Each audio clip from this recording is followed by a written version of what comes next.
जय हिंद दोस्तों, आप सभी का स्वागत है सौरभ सिविल एकेडमी पे 17 जुलाई 2026 की करंट अफेयर्स में। यहाँ आप जो भी करंट अफेयर्स पढ़ते हैं वो बाइलिंगुअल होते हैं। मीन्स चाहे आप हिंदी माध्यम के विद्यार्थी हो चाहे आप अंग्रेजी माध्यम के विद्यार्थी हो, आप इसको पढ़ सकते हैं। साथ ही साथ मैं आपको यूपीएससी, चाहे यूपीपीएससी, चाहे स्टेट पीसीएस, चाहे रेलवे, चाहे एसएससी, आप कोई भी पेपर दे उनके लिए करंट अफेयर्स क्या है, रामबाण है। क्या है? रामबाण है। साथ ही साथ मैं आपसे कहता हूं कि आप इसके नोट्स बनाइए, आप करंट अफेयर्स का रिवीजन करिए, जिससे आपके करंट अफेयर्स पे क्या स्ट्रेंथ डेवलप होगी। स्ट्रेंथ डेवलप होना बहुत ही जरूरी है। और मैं आपको एक चैलेंज साथ कहता हूं कि आप जाइए यूट्यूब में देखिए कि कौन सा ऐसा चैनल है जो आपको एक्सप्लेनेशन पर इतने एमसीक्यू कराता है। चलिए स्टार्ट करते हैं आज करंट अफेयर्स को। लॉर्ड जगन्नाथ रथ यात्रा 2026। देखिए अभी अभी क्या है कि जगन्नाथ रथ यात्रा चालू हुई है, आपको पता है। पूरी की विश्व, हम देखिए विश्व की कह सकते हैं, विश्व की सुप्रसिद्ध जो भगवान जगन्नाथ की यात्रा है ये स्टार्ट हो गई है। कहाँ पर हुई है? पूरी उड़ीसा में। आपको पता है ये पूरी उड़ीसा में होती है। भगवान जगन्नाथ जी का मंदिर है वहां पर। कब हुई है? 16 जुलाई को। कितने दिन चलेगी? 9 दिन चलेगी। अच्छा, इसकी क्या तिथि?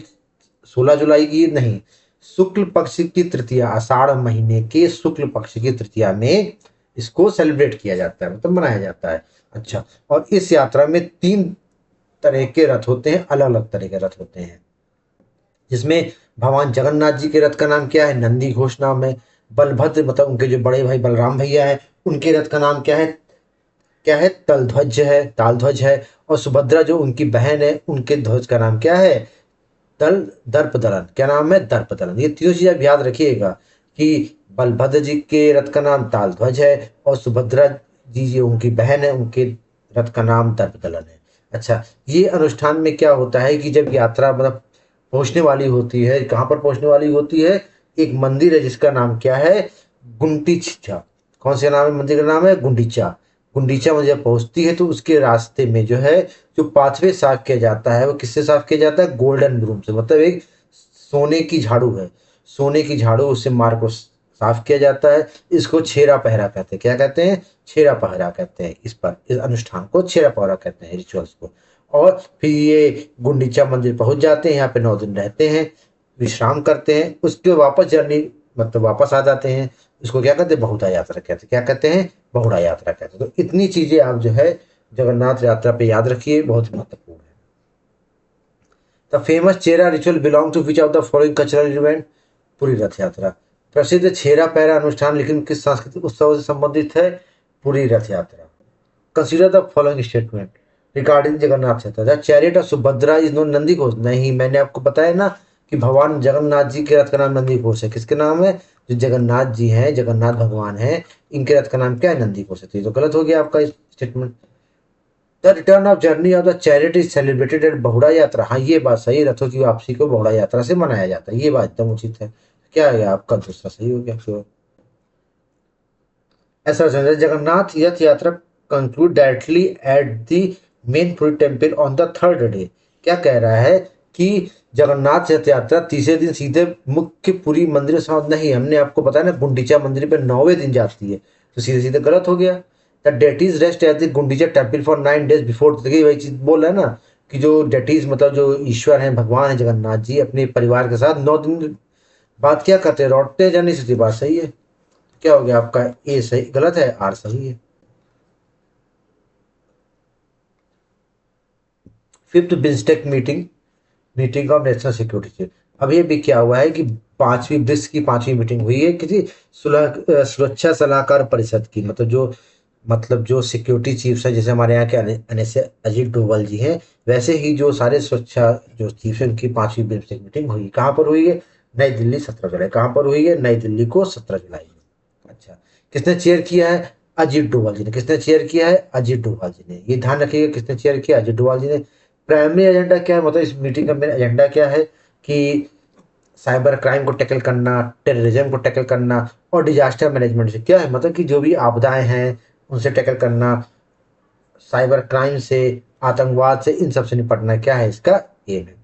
इसकी स्थापना कब हुई बिम्स्टेक की? 1997 में इसकी स्थापना हुई। और इसका जो हेडक्वार्टर है कहाँ पे? ढाका में है। टोटल इसमें 7 मेंबर है। कौन कौन 7 मेंबर है? तो इसका मेंबर का नाम याद रख लीजिए। इसमें मेंबर है, पहली बात तो बांग्लादेश, जहाँ इसका हेडक्वार्टर है ढाका पे, बांग्लादेश। इसके बाद क्या है, इंडिया है।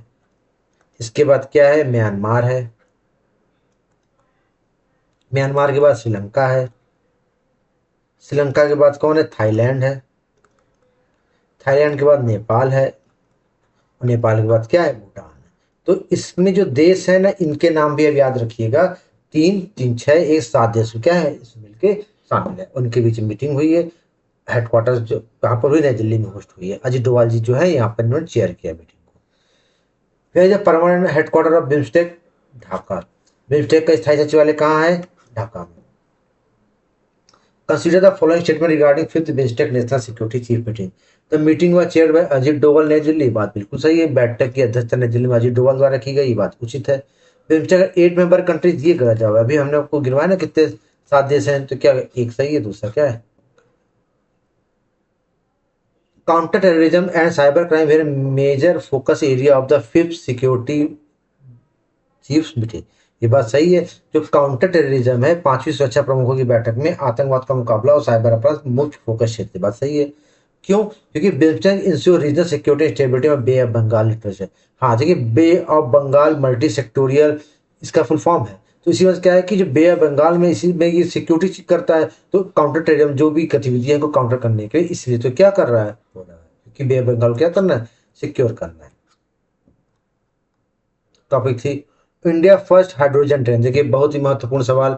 भारत की पहली हाइड्रोजन ट्रेन चल रही है आज ही। इसको मतलब प्रधानमंत्री नरेंद्र मोदी ने हरी झंडी दिखाई है। कहाँ से दिखाई है, ये जींद में, जींद हरियाणा में है। जींद से मतलब ये ट्रेन चलेगी 17 जुलाई, मतलब आज ही के दिन इसका माननीय प्रधानमंत्री नरेंद्र मोदी जी ने इसका उद्घाटन किया है।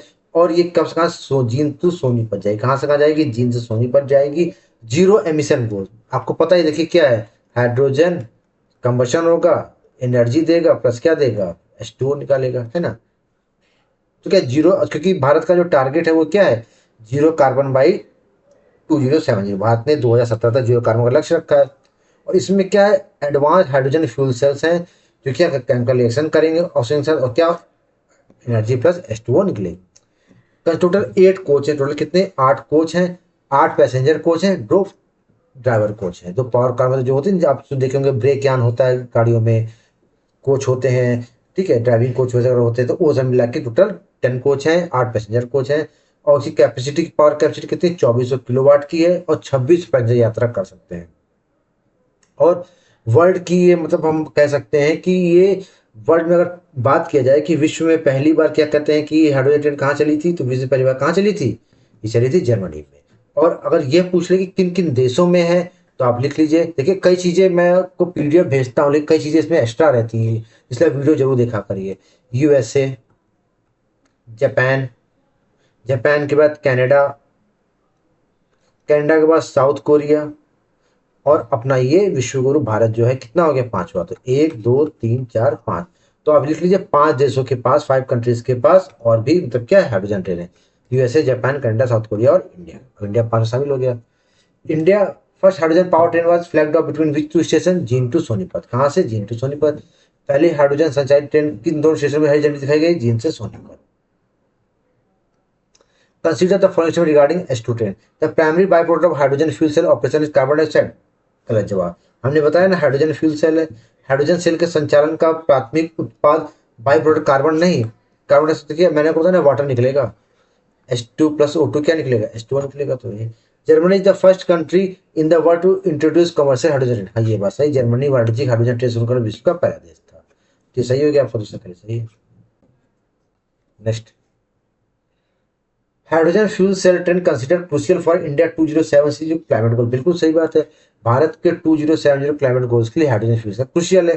क्यों क्रूशियल है, क्योंकि chemical reaction inside fuel cell emit only pure water vapour है, हीट एज। बिल्कुल सही बात है, क्योंकि भैया ये जब जलेगा तो खाली प्योर वाटर वेपर निकलेगा, by product as a by product, और हीट निकलेगी, जिससे है। Devjit Sethia appointed ICC role. अभी अभी क्या है कि देवजीत सेठिया जी को क्या अपॉइंट किया, appointed chairman of the prestigious ICC governance review meeting. मतलब ICC की क्रिकेट परिषद गवर्नेंस रिव्यू कमेटी के अध्यक्ष के रूप में इन्हें क्या किया गया, नियुक्त किया गया, अपॉइंट किया। किसको अपॉइंट किया गया, देवजीत सेठिया जी को। The strategy took place in the high profile ICC meeting held in Edinburgh. अच्छा, ये मीटिंग कहाँ हुई? एडनबर्ग स्कॉटलैंड में। एडनबर्ग स्कॉटलैंड में मीटिंग हुई। वहीं पर दिलजीत सेठिया जी को क्या बनाया गया है? इनको बनाया गया है गवर्नेंस रिव्यू कमेटी का क्या बनाया गया? चेयरपर्सन बनाया गया। और साथ ही साथ इन्होंने क्या बनाया कि आईसीसी फ्रेंचाइजी लीगल कमेटी का क्या बनाया गया? मेंबर बन गया। मतलब ये आईसीसी की फ्रेंचाइजी लीगल कमेटी के क्या है? सदस्य भी बन गए हैं। अच्छा, साथ ही साथ ही leaders the aim to reform governance framework and regulation governing franchise league. मतलब उनके नेतृत्व की भूमिका का उद्देश्य शासन ढांचे में सुधार करना, वैश्विक फ्रेंचाइजी लीग को नियंत्रित करना और नियमों का मूल्यांकन, नियमों मूल्यांकन करना, फ्रेंचाइजी वगैरह को कंट्रोल करने का ही है। Devajit Saikia recently been appointed chairman of which committee? ICC governance review committee. Devajit Saikia ji को किस समिति का अध्यक्ष नियुक्त किया गया है? आईसीसी गवर्नेंस रिव्यू कमेटी का। Consider the following statement regarding ICC announcement. The recent ICC meeting was held in Edinburgh Scotland. ये बात उचित है कि हाल ही में आईसीसी की बैठक एडनबर्ग स्कॉटलैंड में आयोजित की गई। बात भाई सही है। Devajit Saikia inducted into the franchise legal committee. ये बात नहीं नहीं नहीं, देखिए इंडक्टेड तो नहीं, केवल फ्रेंचाइजी में शामिल नहीं, ऐसी बात नहीं है। गवर्नेंस में शामिल किया गया ना, तो ये क्या हो गया? ये आपको दूसरा गलत हो गया, खाली पहला सही है। Devajit Saikia assigned to the ICC franchise league committee. Devajit Sethia को आईसीसी फ्रेंचाइजी लीग की समिति में नियुक्त किया गया था। बिल्कुल सही बात है, नियुक्त किया गया है। The global expansion of T20 league require proper monitoring and regulatory. हाँ, क्योंकि इसलिए इनको नियुक्त किया गया फ्रेंचाइजी लीग कमेटी को। T20 वगैरह का मैच देखिए कितना तेज स्प्रेड हो रहा है, चलन बढ़ रहा है, तो उसको कंट्रोल करने के लिए जरूरी है। तो ए सही बी से इसका एक्सप्रेशन कर रहा है। ASWSWC warship INS Malvan commission. देखिए अभी अभी क्या है कि anti submarine warfare shallow watercraft, full form अवश्य याद रखिए, anti submarine warfare shallow watercraft, छिछले पानी में चलने वाला। आईएसएन मालवान, आईएनएस मतलब इंडियन नेवल शिप मालवान को इंडियन नेवी में क्या कर दिया गया? कमीशन कर दिया गया है। और ये सेकंड वेसल है जिसको क्या किया गया है? कमीशन किया गया है। तो इसका नाम किस पे पड़ा है? ये मालवान एक टाउन है, मतलब कहाँ कोस्टल टाउन है महाराष्ट्र में, उसके नाम पे पड़ा है ये। और इसके पहले 2023 में भी सेम इसी नाम का क्या था, एक वो था, मतलब आईएनएस मालवान था, जिसको 2023 में रिटायर हुआ है, और उसी के नाम पे इसका नाम क्या कर दिया गया? आईएनएस मालवान कर दिया गया है। और अभी अभी इसको क्या कर दिया गया है कि भारतीय नौसेना में इसको क्या कर दिया गया है? शामिल किया गया है। ये एक क्या है? छिछले पानी का युद्धपोत है, anti submarine warfare cell watercraft. अच्छा, और इसको बनाया किसने है? Cochin shipyard limited. ये भी बड़ा महत्वपूर्ण है। इसको बनाया किसने? कोचिन शिपयार्ड लिमिटेड ने बनाया है। और पहला मैंने बताया सेकंड है, पहला कौन है? अभी पहला कौन है? INS Mahe, Indian naval ship Mahe इसका है पहला। Which shipyard constructed the newly commission ASW warship INS Malvan? किसने किया? Cochin shipyard limited. किस शिपयार्ड ने नई कमीशन की एएसडब्ल्यू युद्धपोत आईएनएस मालवान का निर्माण किया? कोचिन शिपयार्ड लिमिटेड ने। Consider the following statement regarding ASW HWC project. INS Mahi was the first warship launched under this project. सही बात है। INS Mahi ने इस प्रोजेक्ट श्रृंखला में लॉन्च किया गया पहला युद्धपोत था, बिल्कुल सही बात है। INS Malvan is name after a prominent in Gujarat. नहीं, मैंने आपको बताया ना कि महाराष्ट्र का सिटी है, तो गलत हो गया ना, गुजरात का नाम थोड़े खा गया, तो कल पहले सही हो गया आपका। Shallow water craft like INS Malvan highly optimise for coastal anti submarine defence. क्या कह रहा है कि आईएनएस मालवान जैसे सैलो वाटर क्राफ्ट तटी पनडुब्बी रोधी रक्षा के लिए अनुकूल, बिल्कुल अनुकूल है। क्योंकि तट में क्या होता था, देखिए पानी कम रहता है, तो सैलो वाटर क्राफ्ट क्या होता है कि आराम से अपना ऑपरेशन कर लेता है। Design to operate extreme deep international ocean trench. नहीं, डीप ट्रेंचेस का निर्माण नहीं किया गया है, सैलो वाटर क्राफ्ट है ना। मैंने अभी आपकी से कहाँ से उसमें जाएगा डीप में, केवल ए सही। और आर क्या है? Mobile phone manufacturing scheme. अभी अभी क्या है कि भारत सरकार ने एमपीपीएल मोबाइल फोन मैन्युफैक्चरिंग स्कीम क्या कि इंट्रोड्यूस की है, जिसको केंद्र सरकार ने 15 जुलाई को क्या कर दिया? अप्रूव कर दिया गया है। इसके लिए बजट कितना रखा गया? 62,500 करोड़। ये याद रखिएगा, बजट कितना है? 62,500 करोड़। अच्छा, कितने साल के लिए? 5 साल के लिए। मतलब मोबाइल फोन मैन्युफैक्चरिंग स्कीम जो है सर केंद्र सरकार द्वारा अप्रूव की गई 15 जुलाई को। कितने की बजट दिया गया? 62,500 करोड़। और 5 साल के लिए, 5 साल के लिए किया गया है। और 26-27 फाइनेंशियल ईयर में क्या है? 26-27 में और 30-31 तक इसको क्या किया जाएगा? मतलब चलाया जाएगा 5 साल के लिए। प्राइमरी एम क्या है कि भारत को देखिए मोबाइल फोन का मैन्युफैक्चरिंग हब बनाना है। मतलब यही एम है कि भारत को सबसे बड़ा निर्यातक के रूप में स्थापित करना है। और offer state financial incentive 2.5 to 5% qualify. अच्छा देखिए क्या है कि जो कंपनियां आएंगी, फैक्ट्री वगैरह लगाएंगी, मैन्युफैक्चरिंग करेंगी, उनको 2.5 से 5% क्या दिया जाएगा? इंसेंटिव, प्रोत्साहन दिया जाएगा। अब देखिए जो प्रोत्साहन में ही पैसा खर्च हो रहा है 62,500, ये ध्यान रखिएगा, है ना। पैसा कहाँ प्रोत्साहन खर्च हो रहा है। और Indian objective centering the supply chain अच्छे बनाना, ग्लोबल एक्सपोर्ट वॉल्यूम को बढ़ाना और इंडियन ग्लोबल ब्रांड, मतलब कि इंडियन ग्लोबल मतलब जो भी जैसे बाहरी ब्रांड है, जैसे आपका एप्पल हो गया, इधर आपका सैमसंग हो गया, तो इन सबको इंडिजिनियस मतलब भारत में डेवलप करना। और भारत ने 2025 में सबसे ज़्यादा निर्यात किसको किया है? मोबाइल। ये भी ध्यान रखिएगा, सबसे ज़्यादा निर्यात किसको किया है? मोबाइल को किया है। ठीक, क्वेश्चंस करते हैं। What is the total financial budget approved by union cabinet for NPPS scheme? 62,500। NPPS योजना के लिए केंद्र सरकार द्वारा कितना बजट अनुमोदित किया गया? 62,500। Consider the following statement regarding MPPS scheme.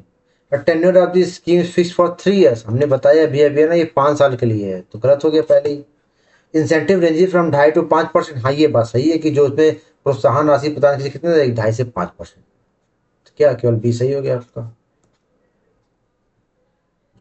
The MPPS aims to transform domestic mobile companies into large scale group. हाँ, तो बिल्कुल सही बात है। एमपीपीएस का उद्देश्य क्या है? घरेलू मोबाइल ब्रांड कंपनियों को बड़े पैमाने पर वैश्विक ब्रांड बदलना है। बात सही है। Financial incentive reduce capital hurdles and enhance export competitors of domestic firm.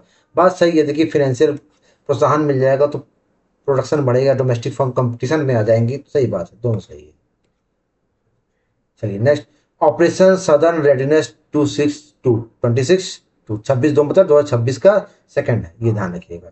अच्छा, अभी अभी क्या है कि भारतीय नौसेना ने एक ऑपरेशन स्टार्ट किया, इसका नाम किया ऑपरेशन सदर्न रेडीनेस 26/2। अच्छा, ये कब क्या किया है? 20 से 23 जुलाई। कब से कब? 20 से 23 जुलाई। कहाँ पर? कोची केरला में। कहाँ पर? कोची केरला में। Serve as collaborating capacity building training programme. मतलब क्या है कि सहयोगी समुद्र निर्माण क्षमता के रूप में कार्य करेगा। मतलब क्या है इसका केम क्या है? कैपेसिटी बिल्डिंग करना। Educated by direct partnership between Indian navy and city. अब ये ध्यान रखिएगा, कंबाइंड टास्क फोर्स। कौन सी? कंबाइंड टास्क फोर्स क्या कहते हैं, और इंडियन नेवी के बीच ये अभ्यास होता है, ये ध्यान रखिएगा, ये बहुत ही इंपॉर्टेंट है। इंडियन नेवी और सीटीएफ 154 के बीच निष्पादित किया जाता है। Which city host the maritime operation southern redness? किसने होस्ट किया? कोच्चि। किस भारतीय सेना ने समुद्री अभ्यास ऑपरेशन सदर्न रेडनेस 26/2 की मेजबानी की? किसने की? कोच्चि ने।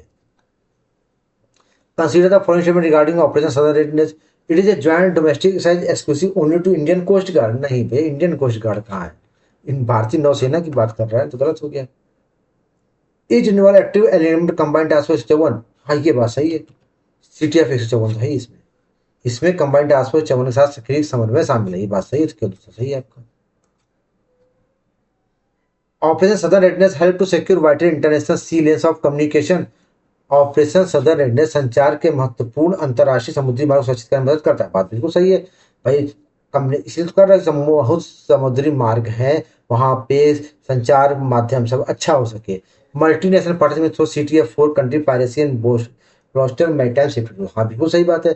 CTF 154 के माध्यम से बहुराष्ट्रीय साझेदारी समुद्री डकैती का मुकाबला करती हैं और समुद्री सुरक्षा नियमों को मजबूत करें। भाई देखिए, जब दोनों देश आएंगे फॉलो अप करेंगे तो नियम तो मजबूत होंगे ही होंगे ना, तो यही चीज बोल रहा है। क्या ए सही? आर इसका भी कर रहा है। टॉपिक है। अच्छा, अभी अभी क्या है, supreme court directive to CBSE 3 language. देखिए क्या है कि आपको पता होगा कि जो एनईपी 2020 है, कौन सी? एनईपी 2020 मतलब न्यू एजुकेशन पॉलिसी 2020। अच्छा, कब से लागू हुई? ये लागू हुई थी 29 जुलाई 2020 से। अच्छा, इसके तहत क्या था कि कक्षा 9 से क्लास 9 से क्या था कि 3 लैंग्वेज का प्रावधान था। मतलब एक आप अपनी इंडिजिनियस लैंग्वेज हो गई, 2 लैंग्वेज हो गई, बाकी इंग्लिश और फ्रेंच में, तो कोई भी फॉरेन लैंग्वेज ले सकते हैं आप। मतलब क्या कह रहा है, तो सीबीएसई सुप्रीम कोर्ट ने सीबीएसई को ये राय दी है कि भाई जब आपका 3 लैंग्वेज फार्मूला है ना, उसके काम करिए, क्लास 9 से ना करके 5-6 से चालू करिए। क्योंकि एससी का मानना है, मतलब सुप्रीम कोर्ट माननीय सर्वोच्च न्यायालय का मानना है कि देखिए आप 9-10 से करेंगे तो बस कोटा पूर्ति होगी, बच्चा सोचेगा कि बोर्ड एग्जाम में पढ़ना चले, पढ़ के पास हो ले। लेकिन आप 5-6 से इंट्रोड्यूस करेंगे तो बच्चा उसका आत्मसात करेगा, वह उसको सीखने की कोशिश करेगा। इसे सुप्रीम कोर्ट ने बोला है कि 5-6 क्लास इंट्रोड्यूस करिए, ठीक है। और मतलब साफ बोला है कि देखिए इससे बच्चों में इंटरेस्ट बढ़ता है और ऐसा काम आप मत करिए। चलिए, align with heavily NEP 2020 framework. ये मैंने आपको बताया क्या एनईपी 2020 के फ्रेमवर्क से क्या है रिलेटेड है, ठीक। एनईपी 2020 ड्राफ्ट ओरिजिनली में कहा, और एनईपी 2020 को क्या कहते हैं, ड्राफ्ट किसने किया था? कस्तूरन कमेटी ने किया था। ये बात बड़ी महत्वपूर्ण है कि एनईपी 2020 किसने डिजाइन किया था? कस्तूरन समिति ने। ठीक, चलिए next. Which company drafted NEP policy 2020? Kasturba committee. बहुत ही महत्वपूर्ण है कि समिति ने भारत की राष्ट्रीय शिक्षा नीति एनईपी शिक्षा नीति 2020 का मसौदा तैयार किया, के कस्तूरबा समिति। Consider the following statement regarding SC language suggestion. The SC suggested starting the 3 language formula from class 5 और 6। हाँ, ये बात सही है। ऐसे क्या कह रहा है कि 5-6 से लागू करिए ना भैया भाषा फॉर्मूला 3 ठो। एनईपी पॉलिसी वॉज ऑफिशियली इन 4 जुलाई 2000। नहीं भैया, मैंने आपको अभी बताया ना 29 जुलाई 2020 से लागू हुई। गलत हो गया आपका, पहले सही हो गया। The supreme court advise against delaying the 3 language model until the high school. बिल्कुल सही बात है, कह रहा है कि भैया 3 लैंग्वेज फॉर्मूला जो है हाई स्कूल के पहले तक लॉन्च कर दो। क्यों? क्योंकि introducing multiple language in class 9 increases academic cognitive pressure and mental. सही बात है, 9-10 में लागू करने से मेंटल स्ट्रेस सब कुछ बढ़ता है, इसलिए ए सही, आर से इसका एक्सप्रेशन भी कर रहा है। National urea investment policy. देखिए अभी अभी क्या है कि एक नेशनल यूरिया इन्वेस्टमेंट पॉलिसी सरकार ने शुरू की है, लॉन्च की है, मतलब अप्रूव किया है सरकार ने। अच्छा, क्या है कि increase the Indian investment inside the critical urea category. Urea sector में क्या है, निवेश को बढ़ाने के लिए सरकार ने urea policy, national urea investment policy introduce की है। क्या है कि भारत जो है इसमें यूरिया में सेल्फ रिलायंस बन सके, इंपोर्ट कम कर सके और ट्रांसपेरेंसी, मतलब जो भी सिस्टम चल रहा है उसमें ट्रांसपेरेंसी बढ़ सके। अच्छा, ये पॉलिसी रिप्लेस किसको करेगी? ये नेशनल यूरिया इन्वेस्टमेंट पॉलिसी 2012 को क्या करेगी? रिप्लेस करेगी। अच्छा, मैंने आपको क्या बताया कि इन्वेस्टमेंट पॉलिसी है, तो जो लोग पैसे लगाएंगे उनको रिटर्न तो मिलना चाहिए ना। तो उनको रिटर्न कितने मिलेगा? 12 से 16% क्या मिलेगा उनको? रिटर्न में मिलेगा। ये बात भी आप ध्यान रखिएगा, जो इन्वेस्ट करेगा उसको क्या मिलेगा? 12-16% में क्या मिलेगा उसको? रिटर्न मिलेगा। ठीक है, और इसको कैबिनेट ने क्या कर दिया? अप्रूव कर दिया है। Which policy does the national urea investment policy replace? NEIP 2012। याद रखिएगा, नई यूरिया निवेश नीति 2026 किस नीति का स्थान लेती है? एनईआईपी 2012 का। Consider the following statement regarding NEIP 2026। NEIP 2026 के संबंध में निम्नलिखित कथनों पर विचार करें। It's set an equity return between 12-16%। ये बात सही है कि 12-16 के बीच में रिटर्न की गारंटी तय करती है, बात सही है। It aim to encourage India reliance on urea import की तो मना कर रहा है भैया, एक्सपोर्ट की बात कर रहा है कि भारत जो है एक्सपोर्ट में बढ़ सके आगे, तो क्या सही। The government fix the guarantee equity return up to 16% under NEIP 2026। बिल्कुल सही बात कर रहा है। एनईआईपी 2026 से सरकार ने गारंटीकृत इक्विटी रिटर्न 16% तय किया है। बिल्कुल सही बात है। क्यों किया ऐसा भैया? क्योंकि एससीओ रिटर्न अट्रैक्ट करता है इन्वेस्टर्स को, ताकि डोमेस्टिक कंपनी को क्या कर, मतलब प्रोडक्शन बढ़ेगा, पैसा आएगा, संसाधन बढ़ेंगे, प्रोडक्शन होगा, फर्टिलाइजर, भारत सक्षम बनेगा, इसलिए इक्विटी रिटर्न सरकार ने बढ़ा दिया है। तो ए हो गया, दोनों सही एक्सप्लेनेशन भी कर रहा है। अभी अभी क्या है कि यूक्रेन में नए प्रधानमंत्री नियुक्त हुए, क्या नाम है? सर्जी। क्या नाम है? सिरिये। क्या नाम है? सर्जी। ठीक है, सर्जी को क्या बना गया? प्रधानमंत्री बना दिया गया। कहाँ के? यूक्रेन के नए प्रधानमंत्री। इन्होंने किसको रिप्लेस किया है? यूलिया जी। यूलिया जी क्या है? वहां की महिला प्रधानमंत्री थी, इनको इन्होंने क्या कर दिया है? रिप्लेस कर दिया है। अच्छा, आपको पता है जेलेंस्की जी वहां के क्या है? राष्ट्रपति जी हैं यूक्रेन के, और इन्होंने इसको अपॉइंट किया क्योंकि यहाँ पे जो है मैक्सिमम पावर किसके पास रहती है? राष्ट्रपति के पास रहती है। अच्छा, टास्क भी immediate economic recovery and managing time administrative contact. क्यों? आर्थिक सुधार होगा, युद्धकालीन प्रशासन युद्ध उलझाई हुआ यूक्रेन ना, तो इसीलिए ऐसा किया है। Who was appointed as the new PM of Ukraine by president Zelensky? Zelensky द्वारा यूक्रेन के नए प्रधानमंत्री किसको नियुक्त किया गया है? किसको? सरजी। याद रखिएगा, इसलिए मैं ऐसा बोला सरजी। Consider the following statement regarding the Ukraine political appointment. Serhiy replace the Yulia as PM. बिल्कुल सही बात है। सर्जी क्रोस्के ने प्रधानमंत्री के रूप में यूलिया का स्थान लिया, बात उचित है। PM in Ukraine is choosing director from the Russian federation, ये बात गलत है। पीएम प्रेसिडेंट तो अपॉइंट करता है, तो गलत हो गया सीधे, रशियन फेडरेशन की बात ही नहीं आई। President Zelensky signed the executive order appointing Serhiy Krotsi. राष्ट्रपति जेलेंस्की ने सर्जी क्रोत्सी को नियुक्त करने का कार्यकारी अधिकार शासन की। मैंने तो बताया कि पावर राष्ट्रपति के हाथ में रहता है। Under Ukraine constitution the president hold the executive power to nominate appoint official during emergency. हाँ, बिल्कुल सही बात है। यूक्रेन में क्या है? राष्ट्रपति के पास पावर है, तभी तो उन्होंने कर दिया। तो ए सही, आर से, क्योंकि इमरजेंसी क्यों है? युद्ध चल रहा है वहां पर, इसलिए इमरजेंसी है, तो ये राष्ट्रपति के पास पावर रहती है। तो ए सही, आर से इसका एक्सप्लेनेशन भी कर रहा है। इस तरह से हमने करंट अफेयर्स आज के कंप्लीट किए। आप नोट्स बनाइए, वीडियो से जुड़े रहिए, चैनल को लाइक करिए, सब्सक्राइब करिए। मिलते हैं कल के लेक्चर में, तब तक के लिए जय हिंद, जय भारत।